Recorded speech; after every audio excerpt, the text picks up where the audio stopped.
हिंदुस्तान में काम करने वाली जितनी भी विदेशी कंपनियां हैं, सभी एक कानून का उल्लंघन करती हैं। उनके साथ एक समझौता होता है सरकार का, जिसको आप सब जानते हैं, मेमोरेंडम ऑफ अंडरस्टैंडिंग कहते हैं। तो एमओयू में जो शर्तें होती हैं, एक भी शर्त को एक भी कंपनी नहीं मानती। जैसे मैं आपको एक उदाहरण देके बताऊं, हमारे देश में अमेरिका की 2 कंपनियां हैं, एक का नाम है पेप्सी कोला, दूसरे का नाम है कोका कोला। इनके साथ भारत सरकार का जब एमओयू साइन हुआ तो उसमें शर्त है कि ये दोनों कंपनियां जब $5 विदेशों से कमाकर भारत को लाकर देंगी, तब ये $1 भारत से ले जाने की अधिकारी होंगी। माने ये कंपनियां भारत से अगर पैसा ले जाना चाहें तो $1 ये तब ले जाएंगे जब $5 कमाकर भारत के धन कोष में जमा कर देंगे। आप जानते हैं भारत का विदेशी मुद्रा कोष होता है, विदेशी मुद्रा भंडार होता है। तो $5 विदेशी मुद्रा भंडार में एक एक पेप्सी और कोका कोला जब जमा कर देगी लाकर एक्सपोर्ट करके, तब ये $1 का इंपोर्ट करेंगे। ये इनके एमओयू में कंडीशन है। लेकिन पिछले 17 वर्षों में दोनों कंपनियों ने इस कंडीशन का आज तक पालन नहीं किया है। आंकड़े ये बताते हैं कि ये कंपनियां $5 यहां से लेके जा रही हैं, तब $1 लेके आ रही हैं।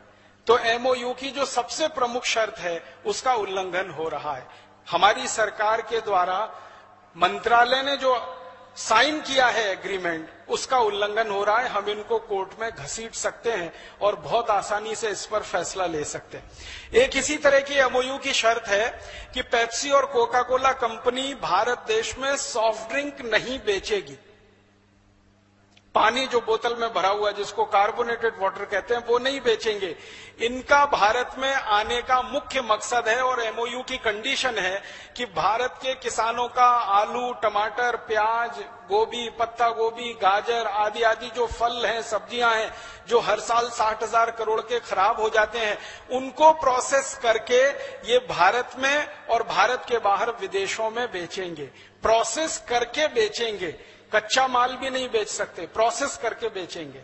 लेकिन दुर्भाग्य हमारे देश में यह है कि इन कंपनियों का जो प्रोसेस किया हुआ टमाटर, आलू आदि का खाद्य पदार्थ है, वो बहुत मामूली सा बिक रहा है और पूरे हिंदुस्तान में इनका सॉफ्ट ड्रिंक बिक रहा है, जो बेचने की इनको परमिशन नहीं है। फिर एक तीसरी कंडीशन है एमओयू की, वो ये है कि पेप्सी और कोका कोला कभी भी अपने ब्रांड नेम से कोई चीज भारत में नहीं बेचेंगे।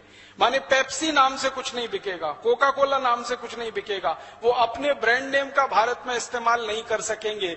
लेकिन दुर्भाग्य हमारे देश में एमओयू की ये शर्त का भी वो उल्लंघन कर रहे हैं। उनके अपने ब्रांड नेम से सारी चीजें इस देश में बिक रही हैं। फिर एक एमओयू की शर्त है जो बहुत महत्व की है कि पेप्सी और कोका कोला वाले कहीं भी फैक्ट्री लगाएंगे और वहां अगर पानी की जरूरत उनको पड़ेगी, मान लीजिए साल में एक फैक्ट्री को 10 लाख लीटर पानी की जरूरत पड़ती है, तो पहले वो 10 लाख लीटर बारिश का पानी जमीन के नीचे डालेंगे, जिसको रेन वाटर हार्वेस्टिंग कहते हैं, तब वो 10 लाख लीटर पानी निकालकर इस्तेमाल कर सकेंगे। लेकिन इनके किसी भी कारखाने में रेन वाटर हार्वेस्टिंग का कोई सिस्टम नहीं है। एक बूंद पानी भी जमीन में नीचे नहीं डालते हैं, वो सारा जमीन में से निकाल रहे हैं और गांव के गांव पानी से वंचित हो गए हैं। अगर यहाँ राजस्थान के कोई न्यायविद आए होंगे तो उनके लिए मैं कह रहा हूं, आप एक छोटी सी टीम बनाइए, जयपुर के पास एक गांव में जाइए, उस गांव का नाम है काला डेरा। उस काला डेरा में पेप्सी कोला का प्लांट लगा हुआ है। उन्होंने पिछले 4-5 साल में पानी इतना निकाल लिया है जमीन से कि काला डेरा गांव के आसपास के 50 गांवों का पानी सूख गया है।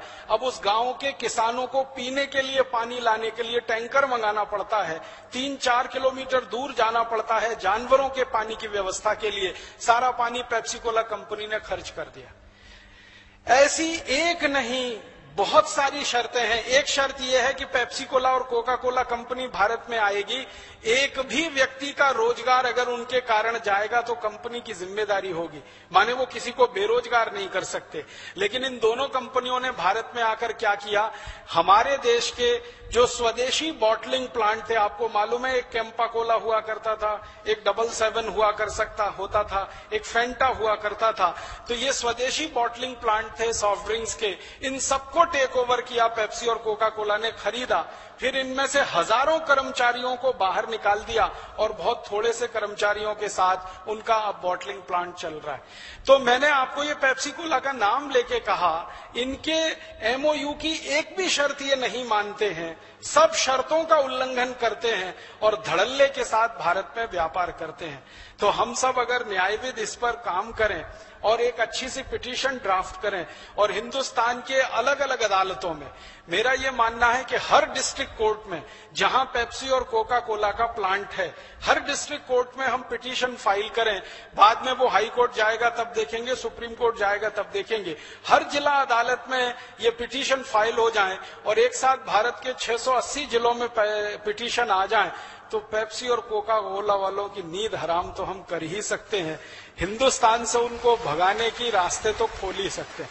उनको पता क्या चल जाएगा कि संसद में बैठे हुए 545 एमपीज जो आज तक उनका समर्थन कर रहे हैं, अब उससे बड़ी ताकत हिंदुस्तान के जिलों में खड़ी हो गई है, जो इनकी खाट खड़ी कर देंगे या इनकी जड़ खोद देंगे। तो बहुत आसानी के साथ हम एक फैसला किसी भी अदालत से, आपको मालूम है हिंदुस्तान के संसाधनों के बारे में इस देश की सरकार का बहुत स्पष्ट अभिप्रेत है, वो ये कि पानी सबसे पहले खेती के लिए है, उसके बाद जानवर और मनुष्यों के लिए है, उसके बाद उद्योगों के लिए है और सबसे अंत में बचे तो गैर जरूरी उद्योगों के लिए है। पेप्सी और कोका कोला का जो सॉफ्ट ड्रिंक है वो हमारे देश की परिभाषा के अनुसार गैर जरूरी है, अननेसेसरी इंडस्ट्री है। उसके लिए पानी तो सबसे अंत में है। सबसे पहले पानी खेती के लिए, दूसरे नंबर पर हमारे और जानवरों के पीने के लिए, और उसके बाद इंडस्ट्रीज के लिए, और इंडस्ट्रीज में भी एसेंशियल इंडस्ट्रीज के लिए पहले, नॉन एसेंशियल्स के लिए सबसे अंत में। तो पेप्सी कोक की इंडस्ट्री नॉन एसेंशियल है, हम इनको आसानी से अदालत में खड़ा कर सकते हैं।